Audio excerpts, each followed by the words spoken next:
E aí pessoal, tudo bem? Professor Eg, professor de Geografia de vocês. Então hoje nós estamos aqui para dar continuidade ao nosso conteúdo de Geografia. Mais uma videoaula, ok? Então vamos lá. América, regionalização e meio natural. Então, área territorial e posição geográfica. Com área territorial de 42.192.781 km², o continente americano é superado em extensão apenas pelo continente asiático. Considerando as terras contínuas, a América se localiza totalmente no hemisfério ocidental. O continente se estende de norte a sul, desde o paralelo 71 graus norte até o paralelo 56 graus sul, e de leste a oeste desde o meridiano 35 graus oeste, na ponta do Seixa, no Brasil, até o meridiano de 168 graus, no Alasca. De acordo com a língua falada. Então, o continente americano, pessoal, ele é regionalizado, ele é dividido de acordo com vários critérios. Alguns deles a gente já até visualizou aqui, como esse, né? A gente já tinha visto. Então, de acordo com a língua falada, como é que é regionalizado o continente americano? Ele é regionalizado em América Anglo-Saxônica, composta pelos Estados Unidos e Canadá, e América Latina, que são os demais países do continente americano. A América Anglo-Saxônica são os países que têm como língua principal o inglês, e a América Latina são os países que têm a língua latina como língua principal, o espanhol e o português, certo? Então essa é a regionalização que a gente tem.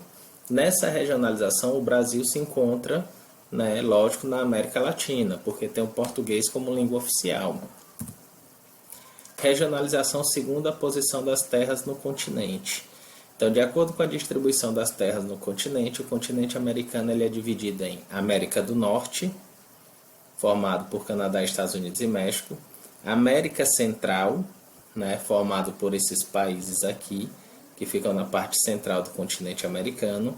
Aqui é uma ampliação para a gente identificar essas ilhas que formam a América Central, e a América do Sul, certo? Que são esses 12 países que formam essa parte do continente americano.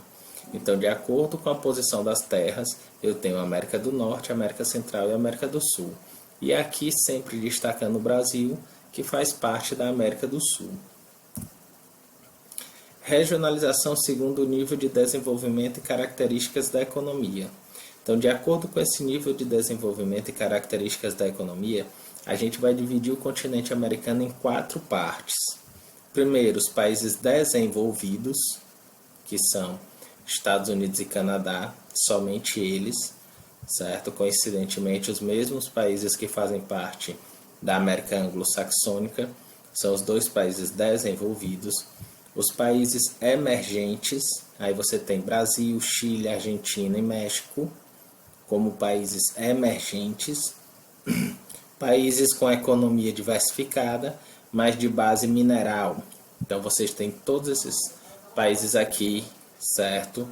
Em cor roxa: Venezuela, Colômbia, Equador, Peru, Bolívia, todos eles, né? Chile, todos eles, desculpa, eu coloquei o Chile aqui como emergente, está errado. Emergente só é Brasil, Argentina e México. O Chile está aqui com economia de base mineral, tá bom? E países com economia de base agropecuária: Paraguai, Uruguai e os demais países aqui da América Central, tá bom?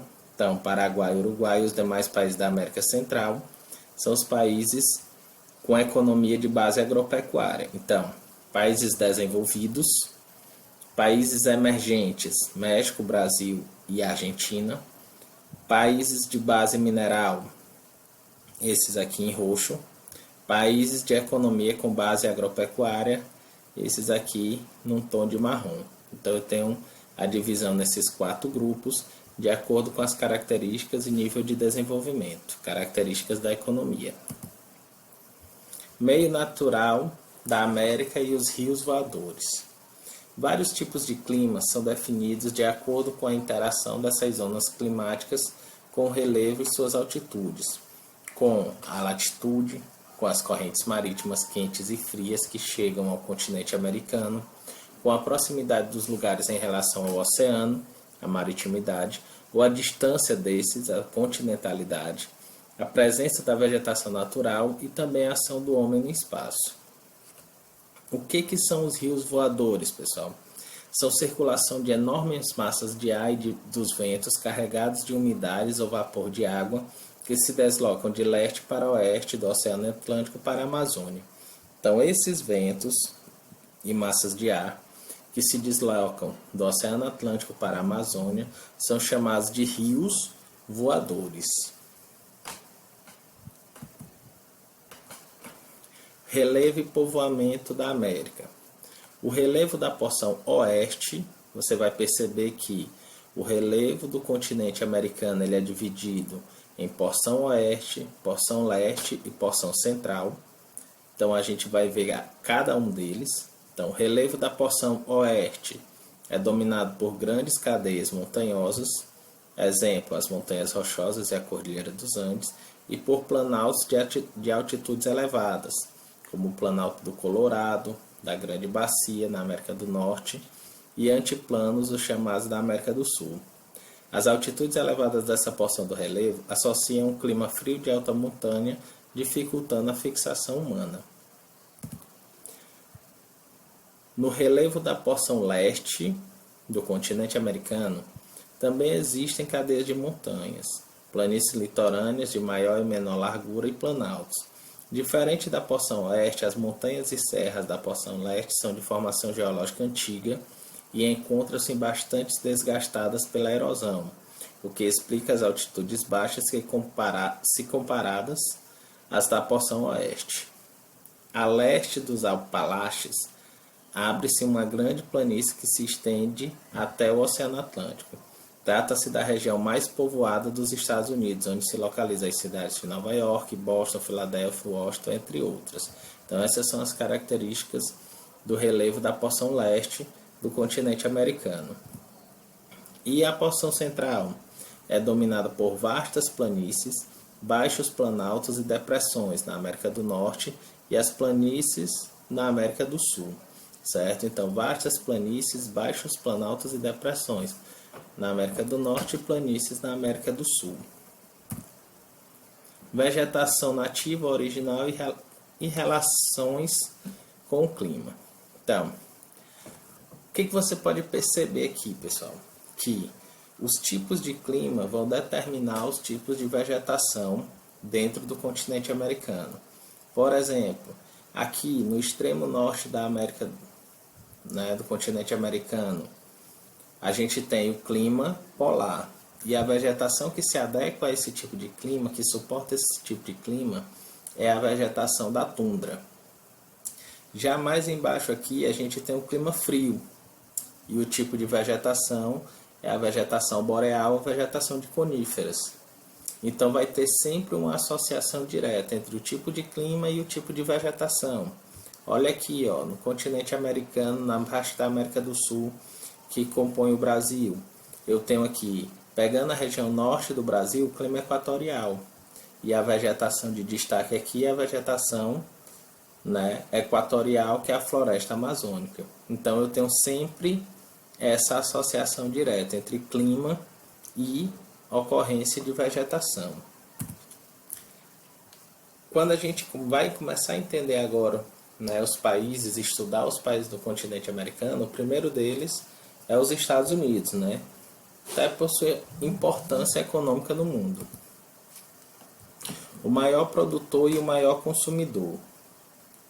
O imenso território conquistado durante o processo de expansão do povoamento garantiu aos Estados Unidos amplo espaço para a produção agropecuária, além de recursos energéticos e matérias-primas necessárias ao desenvolvimento industrial. Atualmente, o país é o maior produtor e consumidor mundial de mercadorias e de serviços. O seu PIB representou, em 2017, cerca de 24% do PIB mundial. Quer dizer, um quarto praticamente de todo o PIB mundial veio somente dos Estados Unidos. O que é PIB, professor? Produto Interno Bruto. São todas as riquezas geradas dentro de um país. Então, de todo mundo, do PIB mundial, um quarto é somente os Estados Unidos que geram. Além disso, liderou em 2016 o ranking de importações de mercadorias, cerca de 3,9% das importações mundiais, e é o maior investidor em outros países.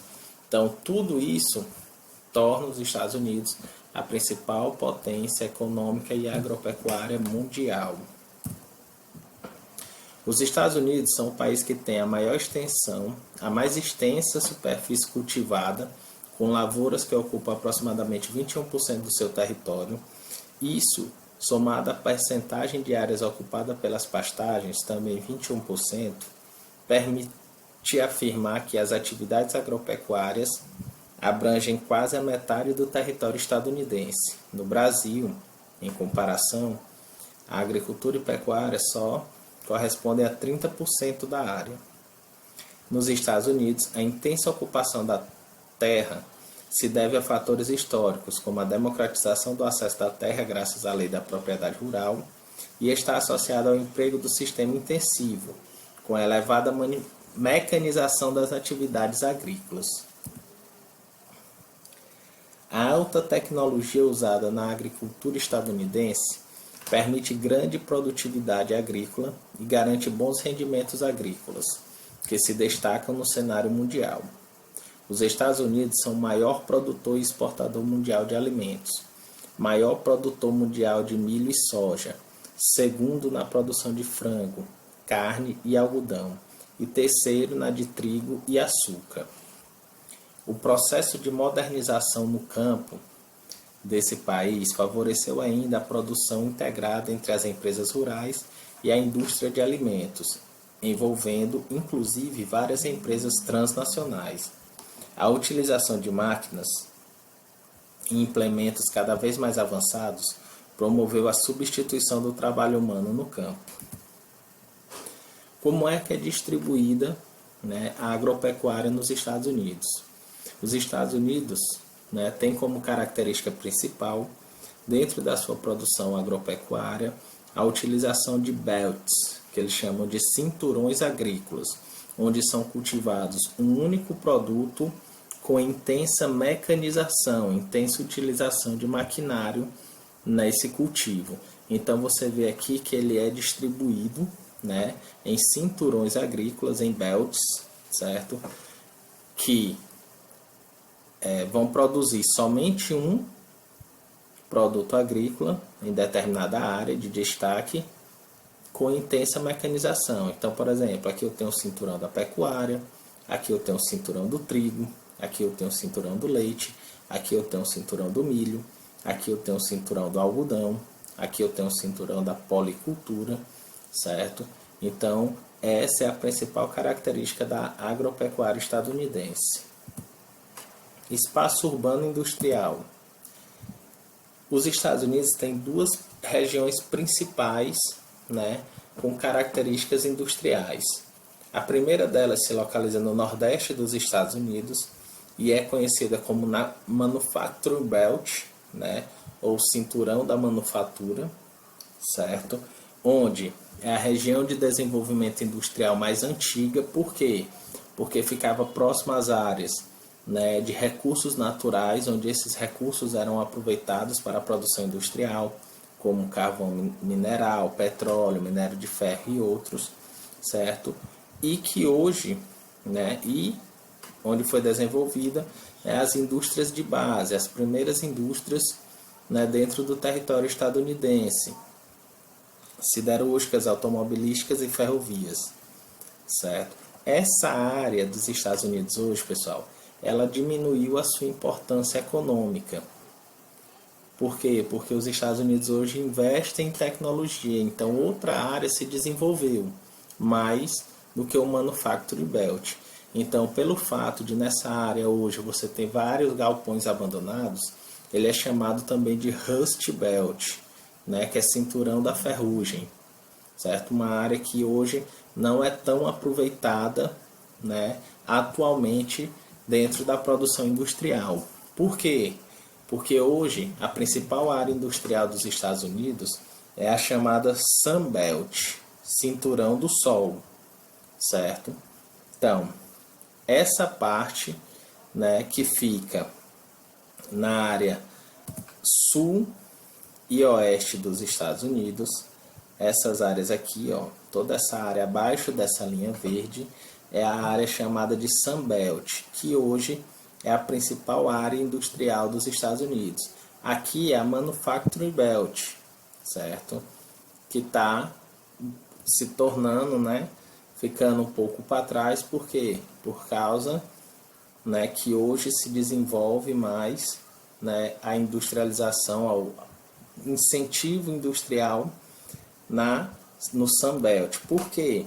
Porque é lá onde estão localizadas as indústrias, né, ligadas à tecnologia recente, que é aquilo que mais gera recursos para os Estados Unidos. Então, indústrias de microinformática, microeletrônica, robótica, química fina, biotecnologia, típicas da terceira revolução industrial. Vamos destacar aqui, ó, por exemplo, o Vale do Silício, aqui na região oeste dos Estados Unidos, né? É uma área, vamos dizer, a principal área, né, de produção de softwares, produção de microeletrônica dos Estados Unidos. Então é aqui que se desenvolve boa parte das novas tecnologias de informação que a gente tem hoje em dia, certo? Então essa área, o Sunbelt, Cinturão do Sol, certo? É a área de maior importância industrial hoje dentro dos Estados Unidos, ok? Então, pessoal, por hoje é só. Até a próxima aula. Tchau, tchau.